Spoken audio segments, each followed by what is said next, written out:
அந்த நஞ்சுக்குடி வரும். அதை வந்து ஒரு இது துணி குச்சியில் சுருட்டி பாலை மரத்தில் வச்சுட்டு வந்துடுவாங்க.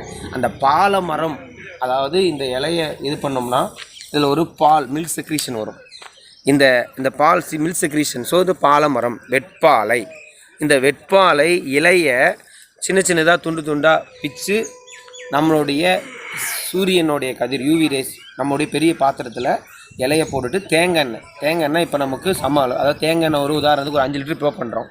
எல்லா இலையும் சின்ன சின்னதாக கட் பண்ணி சூரிய புடன்னு சொல்லுவோம். அடுப்புக்கே போகாத ஒரு தைலம் சித்த மருத்துவத்தில் வெட்பாலை தைலம். நார்மல் சூரிய வெளிச்சத்தில் ஒரு பாத்திரத்தில் தேங்காய் எண்ணெய் வச்சு அந்த தேங்காய் எண்ணெய்க்குள்ள இந்த இலைகளை வந்து சின்ன சின்னதாக கட் பண்ணி போட்டு வச்சுட்டோம்னா காலையிலேருந்து சாயந்தரம் வரைக்கும் வச்சுருங்க. திரும்ப மூடி பாதுகாப்பாக அந்த நம்ம பாதுகாப்பு எடுத்து வச்சிட்டோம்னா ஒரு 3 to 5 நாள் வந்து நீங்கள் வெள்ளை கலரில் கொடுத்த தேங்காய் எண்ணெய் நல்லா பிங்க் கலர் நல்ல ஒரு இது கிடைக்கும்.